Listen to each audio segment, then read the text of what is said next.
나는 이제 너희를 위하여 받는 괴로움을 기뻐하고 그리스도의 남은 고난을 그의 몸된 교회를 위하여 내 육체에 채우노라. 내가 교회의 일꾼이 된 것은 하나님이 너희를 위하여 내게 주신 직분을 따라 하나님의 말씀을 이루려 함이니라.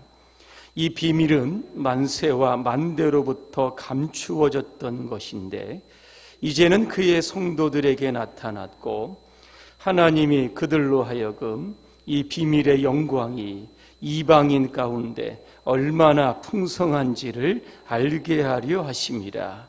이 비밀은 너희 안에 계신 그리스도시니 곧 영광의 소망이니라.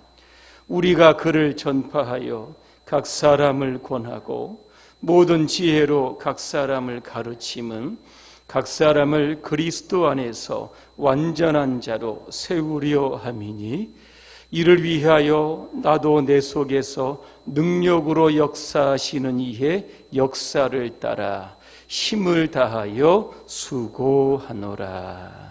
아멘.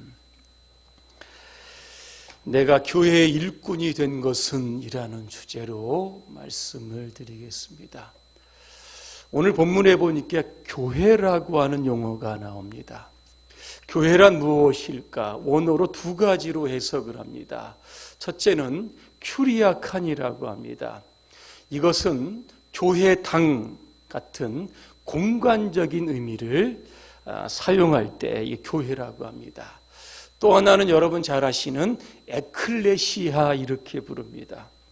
예수님을 구주로 고백하는 공동체, 이게 바로 에클레시아입니다. 마태복음 16장에 보니까 하루는 예수님께서 제자들에게 물으십니다. 너희는 나를 누구라 하느냐? 그때 베드로가 이렇게 대답합니다. 주는 그리스도시요 살아계신 하나님의 아들이십니다.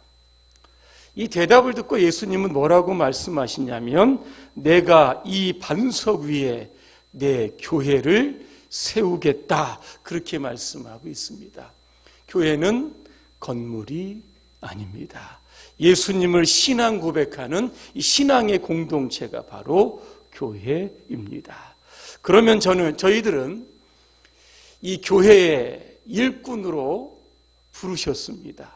그리고 각자 직분을 주셨습니다. 그러면 우리는 교회에 어떤 일꾼이 되어야 하는지 세 가지로 말씀을 드립니다. 첫째로 우리는 교회의 일꾼이 되어야 합니다. 교회의 일꾼이 된다는 거 쉽지 않습니다. 왜냐하면 일을 하다 보면 여러 가지 어려움이나 고난을 당할 수 있습니다. 그럼에도 불구하고 끝까지 그 일을 감당하는 사람, 그 사람이 바로 일꾼입니다. 일꾼에도 급수가 있다고 합니다. 특급 일꾼이 있다고 합니다. 누군지 아십니까? 누가 시키지 않아도 스스로 주님의 일을 하는 사람, 특급 일꾼입니다. 그 다음에 1급 일꾼이 있다고 합니다. 이런 분들은 눈치가 굉장히 빠른 분들입니다. 딱 봐서 적소에서 필요한 때 일을 찾아서 하시는 분들입니다. 위험한 일꾼이 있다고 합니다. 누가 뭐라고 해도 자기 고집대로, 자기 멋대로 일을 하는 사람. 어떤 일꾼입니까? 위험한 일꾼입니다. 불쌍한 일꾼이 있다고 합니다. 이분은 충분히 일을 감당할 수 있는 능력이 있는데 게으름이나 무관심 때문에 일을 하지 않는 사람. 이런 일꾼들은 어떤 일꾼입니까? 불쌍한 일꾼. 불행한 일꾼이 있다고 합니다. 어떤 일꾼이냐면 일할 분위기를 만들지 않고 항상 분위기를 망치는 일꾼들. 어떤 일꾼입니까? 불행한 일꾼입니다. 그러면 여러분은 어떤 일꾼에 속하고 있습니까? 사도 바울은 특급 일꾼이었습니다. 어떻게 알 수 있냐면 24절의 말씀을 주목해서 보면 알 수 있습니다. 누가 뭐라고 해도, 누가 시기하고 질투해도, 누가 마음 상하는 이야기를 해도 그것을 다 주님의 몸된 교회를 위해서 자신이 마땅히 받아야 할 고난이라고 생각을 하고 바울은 일을 했던 겁니다. 24절에 보면 그리스도의 남은 고난이라고 하는 말씀이 나옵니다. 이게 무슨 뜻일까? 예수님께서 십자가에 당하신 고난이 하나님의 기대에 못 미쳐서 남은 고난이라고 하는 것을 사용했을까? 그런 게 아닙니다. 바울이 이야기했던 남은 고난이라고 하는 것은 주님의 일을 하면서 받는 고난을 결코 피하지 않겠다는 뜻입니다. 또 하나, 주님의 일을 하면서 그 어떤 영광도 자신이 취하지 않겠다라고 하는 겁니다. 바울은 교회를 많이 세웠습니다. 그 교회를 생각하면 얼마나 뿌듯하고 얼마나 자기 자신이 자랑스럽겠습니까? 그런데 바울은 그렇게 고생하며 교회를 세웠음에도 불구하고 그것으로 자신의 영광을 취하거나 칭찬을 받았다라고 하는 그러한 성경 구절은 성경에 존재하지 않습니다. 여러분, 백비라고 하는 그 단어를 아십니까? 비문에 아무 글자도 쓰지 않는 비석을 백비라고 합니다. 전라도 강진에 이 조선시대의 청백리로 살았던 박수량이라고 하는 고위 관리가 있었다고 합니다. 고위 공직자였지만 그가 죽었을 때는 상여를 준비해서 고향으로 돌아갈 만큼 그 정도도 여유가 없었다고 합니다. 그러니까 굉장히 가난했던 겁니다. 그래서 명종이 그의 뜻을 기르기 위해서 비석을 세웠는데 비석에 아무런 글자를 새기지 않았다고 합니다. 이게 바로 백비라고 합니다. 여러분, 비목이라고 하는 가곡 아실 겁니다. 아마 많이 부르셨을 겁니다. 비목, 이게 뭐죠? 나무 비석입니다. 이게 무슨 뜻인지도 모르고 초연히 쓸고 간 깊은 계곡 양진역에 비바람 긴 세월로 이름 모를 비목이요. 이거 많이 부르셨죠? 무슨 뜻인지 알고 부르셨습니까? 저도 모르고 그냥 불렀습니다. 사연을 제가 한번 찾아보니까 이런 뜻이 있습니다. 이 작사가가 한 명이십니다. 이분이 강원도 화천에 있는 백암산 부근에 올라갔다가 십자나무로만 세워져 있는 무명용사의 돌무덤에 비목을 보았다고 합니다. 조국을 위해 이름도 없이 죽어간 그 젊은이들을 그리기 위해서 이 비목의 시를 썼고 장일남 씨가 곡을 붙여서 태어난 곡이 바로 이 비목이라고 합니다. 이름 없이 빛도 없이 나라를 위해서 충성한 젊은이들입니다. 오늘 저는 이 비목이라고 하는 이 노래를 보면서 오늘 우리도 세상이 우리를 알아주지 않아도 주님이 오늘 우리를 알아주신다라고 하면 우리가 열심히 주님의 몸된 교회를 위해서 충성해야 하는 그러한 일꾼으로 서야겠다라고 하는 그러한 각오를 다시 해봅니다.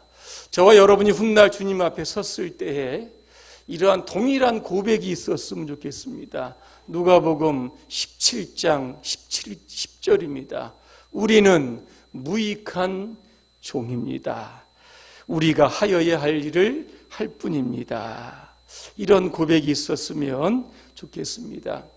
일하지 않는 사람은 누군가로부터 싫은 소리 듣지 않습니다. 그런데 열심히 일하려고 하면 반드시 사람들과 부딪히고 사람들에게 불편한 소리를 들을 수밖에 없습니다. 그럴 때마다 24절의 말씀을 여러분의 가슴에 새기시기를 바랍니다. 내가 이제 너희를 위하여 받는 괴로움을 기뻐하고 그랬습니다. 기뻐하는 일꾼, 이것이 바로 진정한 교회의 일꾼입니다. 두 번째입니다. 우리는 전도하는 일꾼이 되어야 합니다. 오늘 28절에 보니까 우리가 그를 전파하여 그렇게 되어 있습니다. 베드로전서 2장 9절에 보니까 우리를 왕같은 제사장으로 부르셨다. 그 이유가 뭔지 아십니까? 하나님의 아름다운 덕을 선전하기 위함이다 그랬습니다. 사도행전 20장에 가니까 바울은 우리 주 예수께 받은 사명이 있다 그렇게 이야기합니다. 어떤 사명일까? 곧 은혜의 복음을 증언하는 사명이 있다고 했습니다.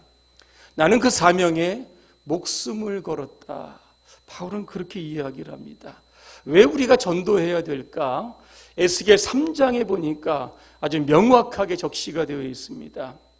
내가 복음을 전하지 않아서 그들이 멸망하면 그들은 그들의 죄 때문에 죽겠지만 그 죽음에 대한 핏값을 내게 물을 것이다.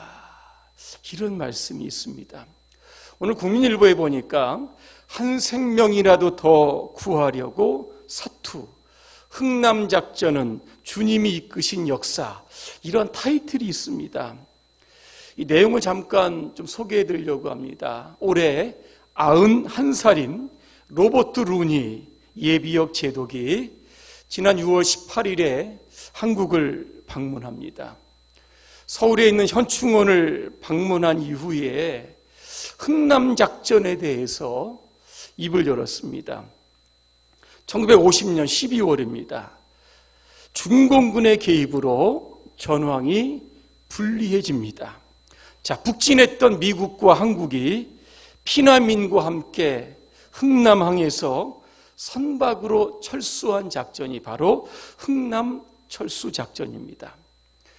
자, 그 당시에 군수 물자를 운송하기 위해 투입됐던 배가 있었습니다. 빅토리호입니다. 여기에 선장이 누구냐면 레너드 라루라고 하는 선장입니다. 이 사람이요, 군수품을 항구에 내려놓고 14,000여 명의 피난민을 배에 싣습니다. 그리고 거제도까지 이송합니다. 이 장면을 여러분 어디에서 보셨습니까? 국제시장. 다 보셨죠? 이게 모티브가 되어서 우리에게 대단한 감동을 주었습니다. 자, 루니 대독은 당시 빅토리호의 1급 항해사였다고 합니다. 그가 흥남함에 독창했을 때 장진호에서 철수하는 미국과 한국인이 10만 명이라고 합니다. 그리고 차량이 17,000대, 군수물자가 35톤 정도 됐다고 합니다. 그런데 가장 놀라운 것은 항구로 밀려오는 20만 명의 피난민이었다고 합니다. 라루 선장이 이런 이야기를 합니다. 배에 있는 모든 무기를 버리고 피난민을 태우라 그랬습니다. 원래는 이게 피난민을 태우기 위한 것이 아니라 군인들을 이렇게 태우기 위한 그러한 배였었는데 모든 군사물자를 다 버리고 많은 사람들을 태워서 그 위험한 상황에서도 구출을 하게 된 겁니다. 23일 날 흥남에서 출항을 해서 25일 날 거제도에 도착하게 됩니다. 루니 대독은 이런 이야기를 합니다. 사람들은 흥남 철수 작전을 인류 역사상 가장 위대한 해상 구조라고 칭송하지만 우리는 그저 하나님의 명령을 수행한 것뿐이다. 이렇게 이야기를 합니다. 당시 빅토리호의 라루 선장도 이런 이야기를 합니다. 위기와 모험뿐인 항해였지만 주님의 손이 배의 조타 핸들을 잡고 있음을 나는 확신했다 그랬습니다. 루니 제독의 가슴에 배지가 있습니다. 한국과 미군의 배지입니다. 그는 배지를 어루만지면서 흥남 철수 작전 때 가슴에 품었던 성경 구절을 소개했습니다. 요한복음 15장 13절입니다. 사람이 친구를 위하여 자기의 목숨을 버리면 이보다 더 큰 사랑이 없느니라 그랬습니다. 요한계시록 2장에 보면 예수님께서 에베소 교회를 책망합니다. 책망의 주된 이유가 뭐냐면 처음 사랑을 버렸다는 겁니다. 학자들은 사랑이 뭐냐? 사명, 미션으로 해석을 합니다. 내가 사명, 전도하는 그러한 사명을 버렸기 때문에 내 촛대를 움직이겠다 그랬습니다. 여러분, 지금 에베소 교회는 지상에서 사라지고 있던 곳이 바로 터키인데 터키의 90%가 이슬람권이 됐던 겁니다. 이 시간 저와 여러분들은 전도의 일꾼으로 부름을 받았습니다. 가족부터 시작해서 많은 이들을 주님께로 이끌어 그들의 영혼을 구하는 그러한 전도의 일꾼으로 사시기를 바랍니다. 마지막 세 번째로 교회의 일꾼은 성령님의 능력으로 일하는 사람입니다. 29절에 봅니다. 이를 위하여 나도 내 속에서 능력으로 역사하는 이의 역사를 따라 힘을 다하여 수고한다 그랬습니다. 여러분, 교회의 일꾼은 내 지식과 경험과 방법으로 하는 것이 아닙니다. 성령의 능력으로 하는 사람들입니다. 왜? 성령은 하나님의 뜻을 밝히 알고 교회가 어디로 가는지 분명한 지침을 주시는 분이기 때문에 그런 겁니다. 우리가 일한 결과는 언제나 두 가지에 비추어서 판단이 되어야 합니다. 첫째는 내가 한 일이 하나님께 영광이 됐는가? 또 한 가지는 내가 하는 일이 교회의 유익과 덕이 되었는가라고 하는 겁니다. 결론입니다. 어떤 분이 죽은 교회와 살아있는 교회 어떤 특징이 있을까를 좀 구별해 놓았습니다. 계속적으로 변화하는 교회는 살아있는 교회이고 변화가 없는 교회는 죽은 교회다 이런 이야기를 합니다. 두 번째, 항상 시끌벅적한 교회는 살아있는 교회고 공동묘지같이 조용한 교회는 죽은 교회다 그렇게 이야기합니다. 세 번째, 예산을 초과해서 빚을 내는 교회는 살아있는 교회고 할 일이 없어서 은행에 저금이 조금씩 저축되는 교회는 죽은 교회다 이렇게 이야기합니다. 교회 나올 때 새 가족이 많아서 누가 누군지 모르는 이러한 교회는 살아있는 교회고 10년이 지나도 20년이 지나도 그 얼굴인 교회는 죽은 교회다 이런 이야기를 합니다. 또 하나, 선교하는 일에 바빠서 정신이 없이 바쁜 교회는 살아있는 교회고 늘 한가한 교회는 죽은 교회다 이렇게 되어 있습니다. 결론입니다. 저와 여러분들이 교회 일꾼이 된 것은 교회를 살아있는 교회로 만들기 위해서 하나님께서 저와 여러분들에게 직분을 주셨습니다. 그 일을 감당할 때 오늘도 성령의 능력으로 성령과 동업함으로 말미암아 우리 봉산교회가 오늘 올 한 해 2배로 부흥하는 그런 역동적인 교회로 만들어 가시는 일꾼들이 되시기를 주님의 이름으로 축원합니다. 기도하겠습니다. 은혜로우신 하나님, 우리가 주님의 충성스러운 일꾼이 되어 교회 일을 할 때마다 성령의 능력으로 일하게 하시고 그 어떤 일이든 기쁨으로 감당하여 건강한 교회, 살아있는 교회, 하나님의 기쁨이 되는 교회로 만들어갈 수 있도록 도와주시옵소서. 예수님의 이름으로 기도합니다. 아멘.